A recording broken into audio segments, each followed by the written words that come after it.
Hi, this is Justin Colletti. You may know me from Sonic Scoop, but today I'm on the Plugin Alliance channel, and we are talking about the newest plugin from Plugin Alliance today. It is the Saturate 2 by Looptrotter, and we are privileged to have on Mr. Michael Nocny. He is a producer originally from Poland, now living in the United States, and right now we're visiting him in the studio at Westlake Pro in Nashville. Michael, how are you today? Hi, Justin. I'm doing great. How are you? Thank you for having me. Yeah, great to have you here. Now, Michael, in addition to being a great producer in his own right, is also a brand ambassador for Looptrotter. He knows their tools inside and out. We have the excuse of talking about their very first plugin emulation, the Saturate 2, which is a favorite of a lot of great producers and engineers. It has an iconic look that just jumps out of the rack when you see it in the studios of major producers like Sylvia, Massy, and Vance, Powell, and more. And it's a really simple, easy to use design. There's a couple of features in here that I think are a little uncommon when it comes to saturators, and I want to talk about those. But before we get into the specific features, just want to give people an overview. This is a solid state saturation design. Probably the other most popular saturator so far from Plugin Alliance is the Black Box, which is more tube-based. Why would you think that people should also have a solid state kind of saturator in their toolkit? Well, it's a completely different animal, if you will. Definitely solid state saturation brings different type of saturation into the mid-range. It seems a little bit more forgiving sometimes. The tube, you can drive it, but it's less forgiving when it comes to the low end. The mid-range, knowing that all the records and all how people listen to the music today in general, they listen to the music on small speakers. So the mid-range is very pronounced. It needs to be very right on in there for you to actually, for the music to be more jumping out of the speakers, if you will, the small ones especially, because in the big systems, you can hear the whole spectrum. So I think that will be the main goal. It just gives you a different color of the records that you're working on. Great answer. And speaking about being more forgiving in the low end, I would say that Saturate 2 is probably designed specifically to be as forgiving in the low end as possible.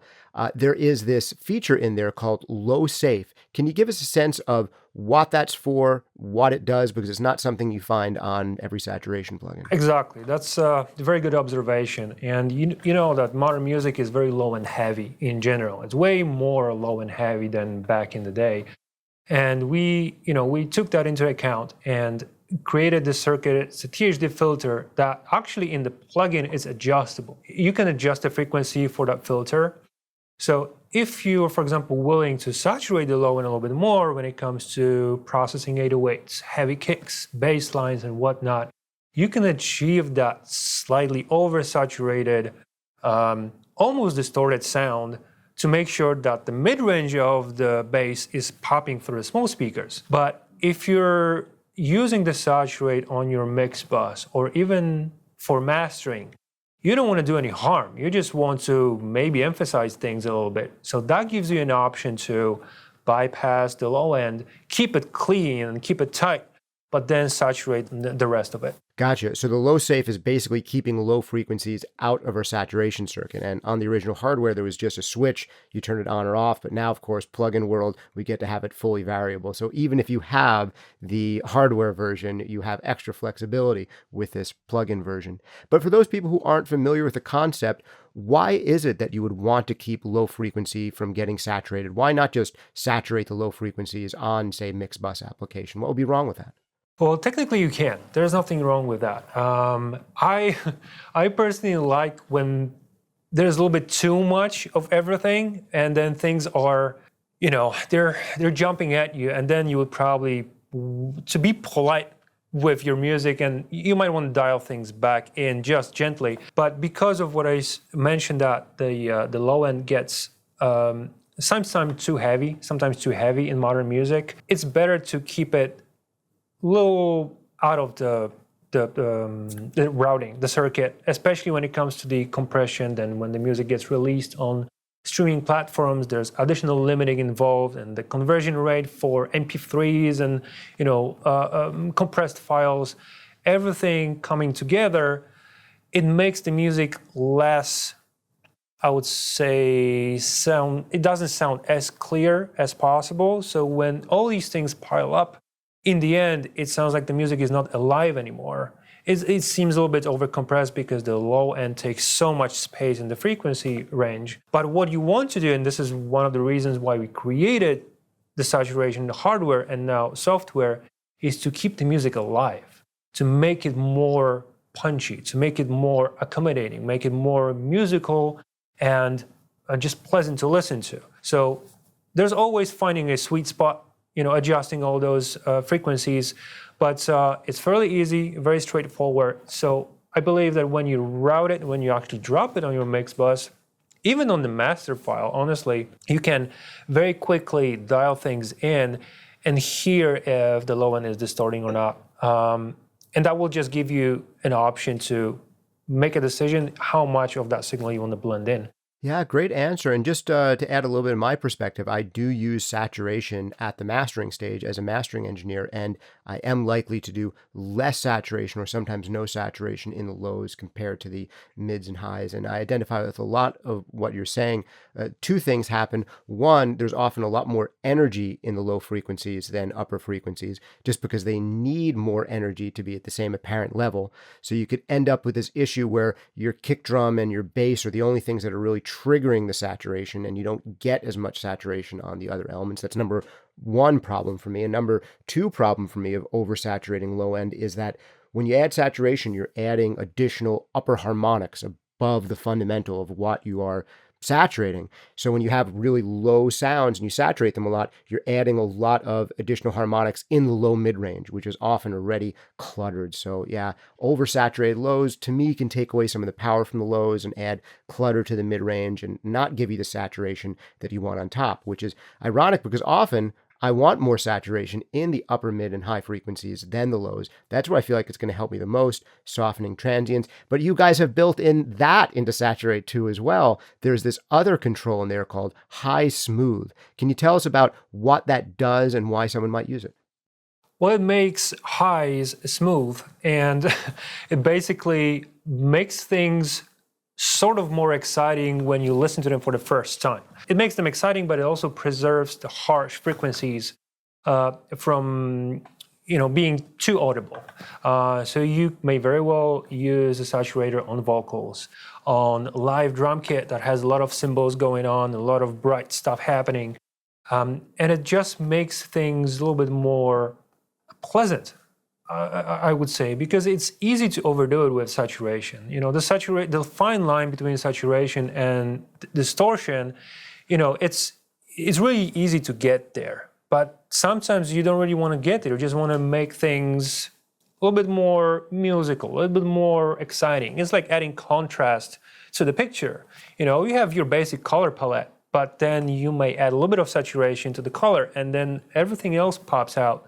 So it's all kind of connected. The high smooth function is definitely something that makes things just overall pleasant to listen to, in my opinion. It's great on mix bus and great for mastering because it doesn't really mess things up, but just brings those elements, those brighter elements, a little bit more forefront. That's how I would look at it.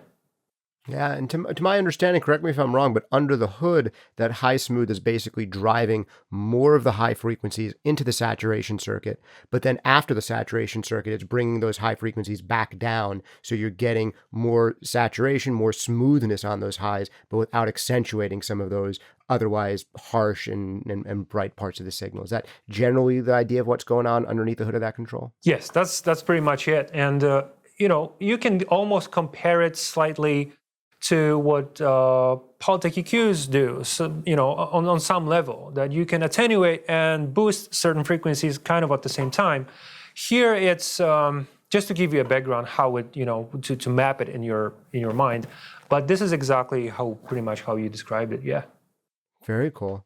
And again, this one is now fully variable. I believe this was just a switch on the original hardware, but now you can choose what the center frequency is going to be for that high smooth function. So very cool. But I believe there's also one control that has been added to this that was not on the hardware. There's this magic button that I believe is in one of Looptrotter's analog hardware summing devices. Can you tell us a little bit about what that magic switch does and what the purpose of it is? It's an additional transformer on the output that makes things even more exciting. And it is called magic because it really does something magical to whatever you put on it. It actually does something magical and something, I don't know, once you have it there, you don't want to turn it off. So we didn't really know how to call it, so we called it magic. So it is on the hardware. So basically we took it out from the hardware, and lovely folks at Plugin Alliance made it possible to emulate it and put it in the digital domain. So now we have this additional function in the plugin, and it's adjustable. So you can actually, as funny as it sounds, you can adjust how much magic you want in your record. I think that's pretty cool. You'd figure you'd want 100% magic all the time, but sometimes 100% magic is just too much magic. The people can't handle it. I don't know if it's too much magic is a thing, but but it's definitely doing something magical. So we really wanted to have it there. And when we got the original version, the first version of it, working plugin, we went like, whoa.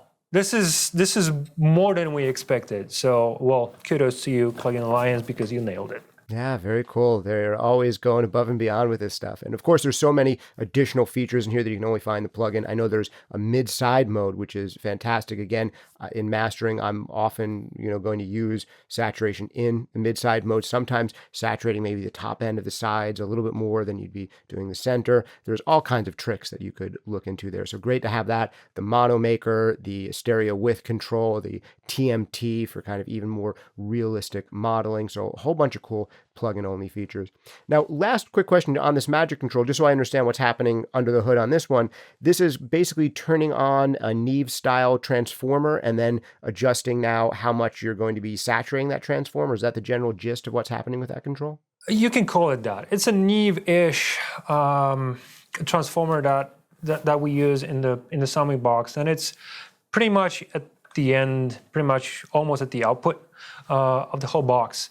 And on the hardware, it is set for like 30%. So it's there, it's definitely audible. It definitely does something exciting. In the plugin, in the digital domain, that gives you more opportunity to blend that in. So basically, what's under the hood, we took it out and we put it in the front, so you can actually adjust how much of that transformer, such additional saturation you have in the chain, and that gives you more. Just more flexibility in general. But yeah, you got it right. Very cool. I think we've talked already about a lot of the controls here on it. I mean, there's obviously also a drive control. There's a wet dry knob, so you can go ahead, dial in a little bit too much and then dial it back by bringing in more of the dry signal. But as much as we've talked about it, there's just a few well-tailored controls on here. So very easy to use and start playing around with immediately. Just takes up one rack space in hardware form. But I want to get your sense for what are the first places that people should play around with Saturate 2 on. If they've never used it before, what are the 2 or 3 instruments that they're probably going to be most excited to try it on, and how far do you often find people driving this and being happy with the results? Well, top 3 would be the mix bus, vocals, and drums. Honestly, I know a lot of our clients, they use saturation on guitars and the bass to add additional layers of saturation, and especially with the low safe feature, bass, and generally the 808s should be great. But vocals, especially the whole vocal group, for example, it does something really amazing on background vocals, especially with the widening option. You can really automate that. You can really make those background vocals pop, maybe even a little bit more on the sides, and make the lead vocal very crispy. And that's personally how I would use it. So I would definitely use it on, well, now that you have unlimited instances of that, on every group, probably in the mix. But drums, they bring something very interesting from their, for example, ambience. Snares pop really nicely, but without being too aggressive. The kick, with with the sub just becomes more alive. It's not too heavy, but it gives you this oomph that it's just usually not there when you just have raw takes. But overall, the mix bus, I would say, try it on the mix bus and see, and just take it from there, because then you will notice just after a few tweaks of the knobs, within just few seconds, it's like you didn't know that there was something actually missing until you hear it. And that's how I got to using hardware in the first place, because I wasn't aware what's missing. That was actually my first experience with saturation overall, years and years ago. And I started mixing into the saturate. That was my first out-of-the-box mixing and print the mix through the saturate hardware. And then that was the first encounter. And then I noticed that there's so much stuff hidden in there. So yeah, mix bus, vocals, and probably drums would be my first guess. Very cool. Well, I'm excited to try this thing out for myself. I am a big fan of saturation on mix bus and mastering applications, as well as on individual instruments, and really excited that this is now part of the Plugin Alliance family.